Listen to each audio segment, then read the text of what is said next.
So this is the second movement of the Isha Upanishad. Now we come to the third movement.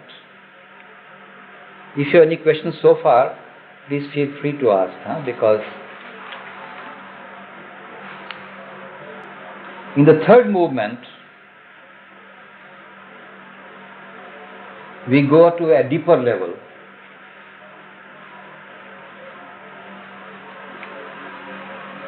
The basic idea is the same, the art of life. How can you really have a true enjoyment of the universe? How can you be really free from sorrow? How can you really be the master of all your life? So, now the eighth verse gives you the summary of all the descriptions of reality which have been given earlier.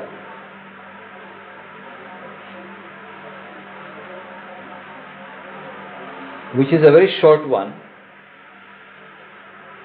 It is he that has gone abroad.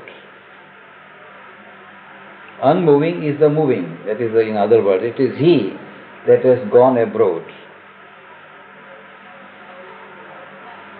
And what is the nature of that reality? Is bright, is bodiless, without scar of imperfection, without sinews, pure, unpierced by evil. These are the characteristics of that reality. And when he creates the world, he takes three positions.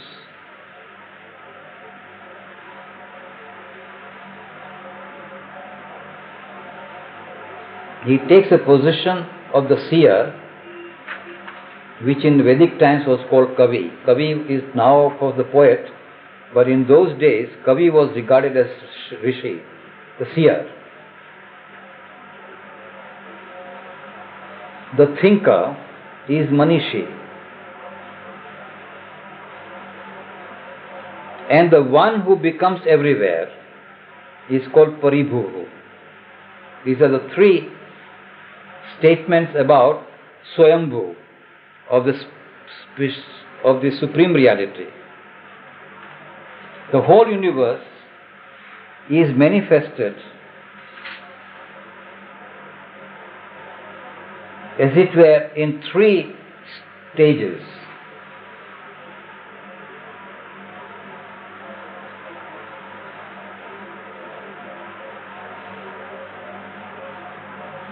In the first stage,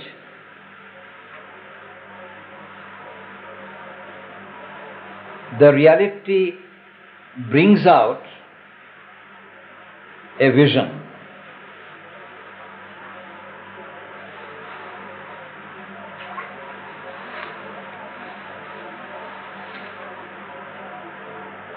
Of what is to be created.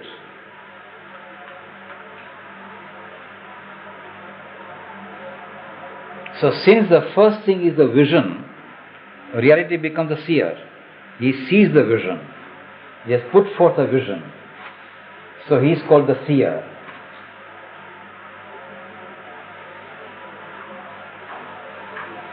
In the second one,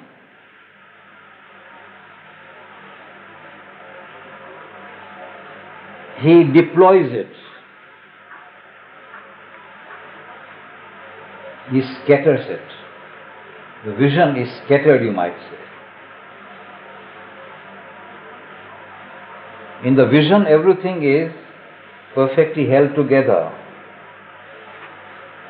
In the second step of creation, the things are scattered.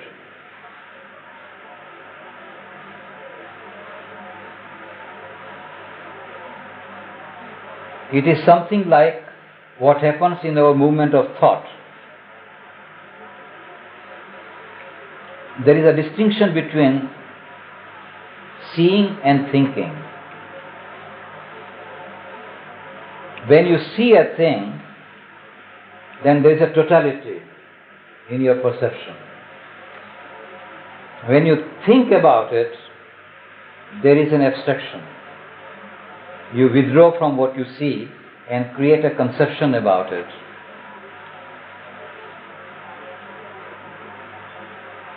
You scatter it actually. Whenever you think about a thing, it is only by scattering that you can think.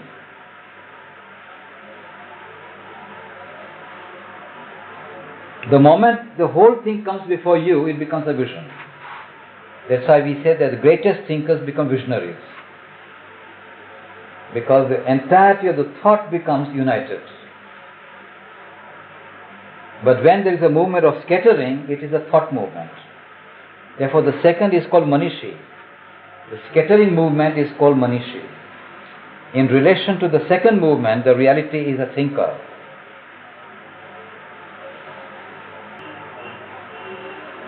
There is another capacity also of the thought, that whenever you think,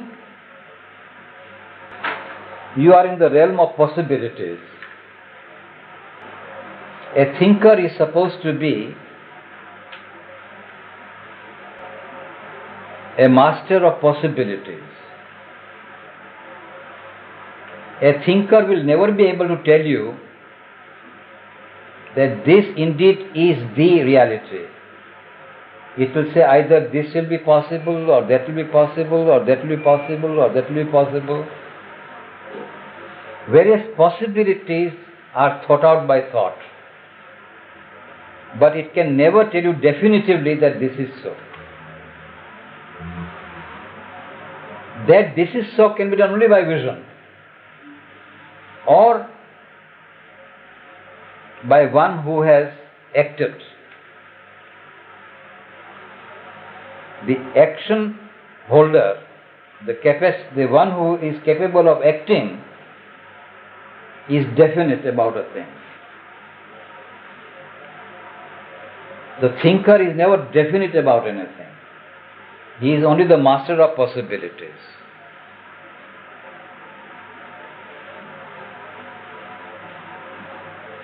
You will see this very much in the action of a detective.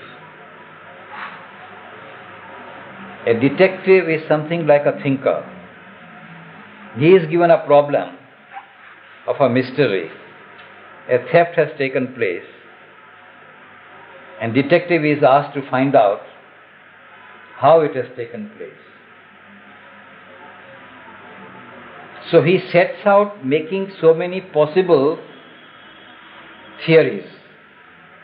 The theft may have taken place either because of this reason, or that reason, or that reason, or fourth reason. Various possibilities he puts before you.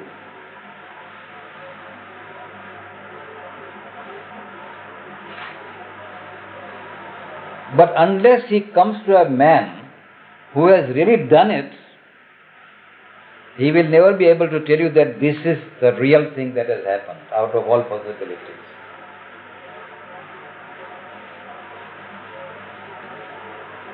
So, for the creation of the universe, for a real creation to come about, you need a third step. First you visualize, then you scatter into many possibilities, and then the third is you actualize. Visualize, scatterize, actualize. These are the three steps of creation. Therefore, this Upanishad says that this creation has passed through three steps. And regarding these three steps, the same reality has taken three positions. The position of a Kavi, the position of Manishi, and the position of Paribhuhu. But he is the same one, Swayambhu. He is a Swayambhu. Reality is himself Swayambhu. For him there is no creator. The universe is created, but he himself is not created. So he is called Swayambhu. The self-existence has created the world in three steps. As a Kavi, as a Manishi, as a paribhu. And then he has ordered objects perfectly according to their nature from years sempiternal. And the whole universe is therefore ordered by him by these three steps. Therefore, in this world, nothing happens by chance. This is a very important conclusion that can be derived from it. That every event that occurs now is not a haphazard event. Behind him is Paribhuhu, who really actualizes. Behind him is the Manishi, who had scattered a vision. And behind him was the seer himself, the one who had visualized. And behind him is the Swayambhu himself. Therefore, no event which occurs is simply a mere accident. There is no event which is an accident.